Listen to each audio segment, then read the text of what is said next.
Mais aujourd'hui, je vais vous parler de ce qui sent très mauvais en France. Vous savez qu'aux États-Unis, ici, lorsque Donald Trump a été élu président des États-Unis d'Amérique en 2016, ça sentait très mauvais aussi.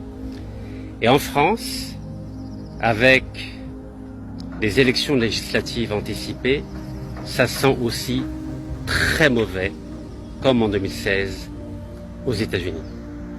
Car les musulmans et les étrangers de France ne sont pas des électeurs, ce sont simplement des tubes digestifs. C'est-à-dire ils ne pensent qu'à manger, qu'à boire, à regarder la télévision et à jouer aux jeux vidéo. Et c'est parce que j'étais conscient des dangers qui guettaient ces communautés à la fois musulmanes et étrangères que j'avais décidé de réagir à la loi de Nicolas Sarkozy contre le voile intégral en créant un fonds d'1 million d'euros pour payer toutes les amendes des femmes qui portaient librement le niqab dans la rue. Alors que, à titre personnel, je m'oppose évidemment contre le port du niqab. Vous savez que ma femme ne porte ni le niqab, ni le voile, ni le burkini, ni quoi que ce soit d'autre. Mais c'était une question de principe. C'était ce qu'on appelle une position voltairienne, car le grand philosophe français Voltaire avait dit que même si je ne suis pas d'accord avec toi, je me battrai jusqu'au bout pour que tu aies le droit d'exprimer ton opinion, ou de vivre ta religion, ou de porter l'habit de ton choix. Donc ce positionnement philosophique, personne ne l'a compris en France, car je savais bien, vu ma formation d'historien et de philosophe, que l'État français allait d'abord commencer à s'attaquer aux musulmans par le biais du niqab, ensuite par le biais du foulard, ensuite par le biais des cantines scolaires, ensuite par le biais du burkini, etc., etc., jusqu'à l'expulsion pure et simple des musulmans et des étrangers. On l'a vu récemment, il y a quelques semaines, avec l'expulsion en à peine 24 heures de 2 imams, un en Algérie, un autre en Tunisie. Avec les dernières élections européennes et le triomphe du Rassemblement national, c'est-à-dire d'un parti extrémiste et d'un parti raciste, nous allons tout droit, dans les mois ou les années à venir, vers un gouvernement extrémiste en France, comme cela fut le cas en France en 1940 avec l'arrivée du maréchal Pétain qui, sur un simple décret, a supprimé la nationalité française à tous les juifs naturalisés depuis 1927 et a supprimé la nationalité française à tous les juifs d'Algérie qui avaient bénéficié de la nationalité française avec le décret Leroy Crémieux de 1870. Ce qui veut dire que ceux qui pensent que parce qu'ils possèdent la nationalité française, ils ne risquent rien, ou parce qu'ils ont une carte de séjour, ils ne risquent rien, ces gens-là se voilent la face en un simple décret. Si demain, Jordan Bardella ou Marine Le Pen arrivent au pouvoir en France, en un simple décret, tous les musulmans et tous les étrangers de France ne seront plus français et seront donc dans une situation de précarité administrative qui sera le premier pas avant leur expulsion vers leur pays d'origine, que ce soit en Afrique du Nord ou en Afrique noire ou en Turquie. Donc aujourd'hui, l'heure est très très grave. Donc ceux qui n'avaient pas compris mon positionnement depuis 2001, depuis 2007, depuis 2010, aujourd'hui voient les conséquences de cet aveuglement, de cette indifférence, de cette conscience de tube digestif qui est aujourd'hui l'apanage de tous les musulmans et de tous les étrangers ou de tous ceux qui sont d'origine étrangère. Je vous donne juste 2 chiffres. Vous savez qu'en Seine-Saint-Denis, il y a eu plus de 56,7% d'abstention, ce qui veut dire qu'il n'y a eu que 43,3% de participation aux dernières élections européennes.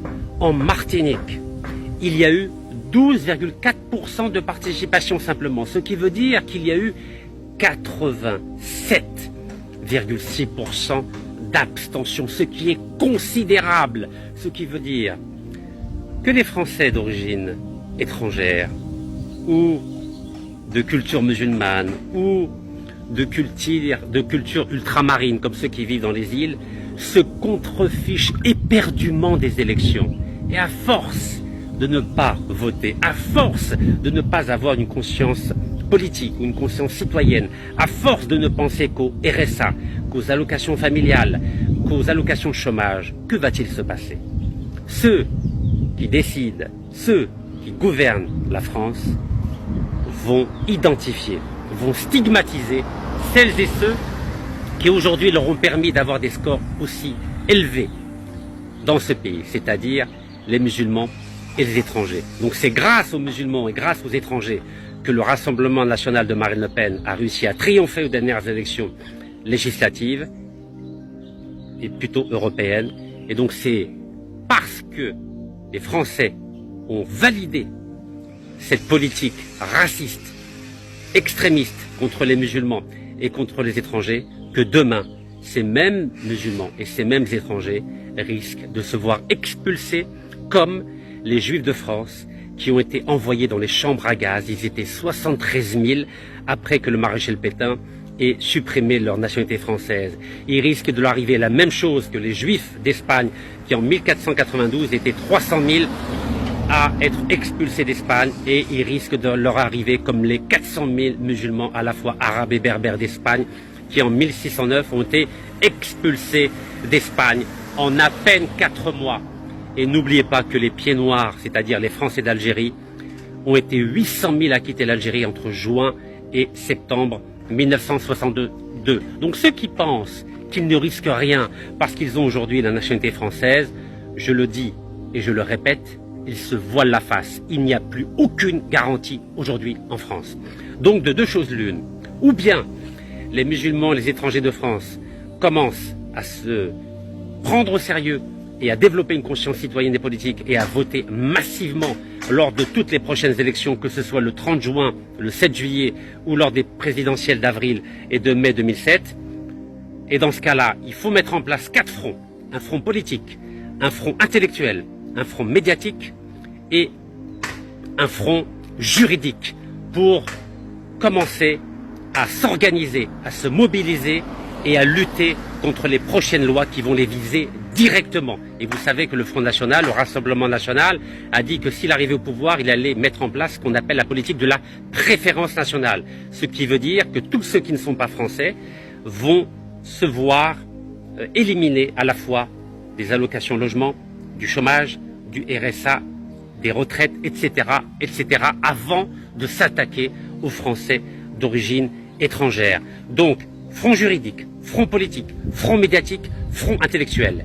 Si vous ne voulez pas demain être expulsé de France, il faut s'organiser, se mobiliser et arrêter d'être des tubes digestifs pour enfin redevenir de véritables citoyens.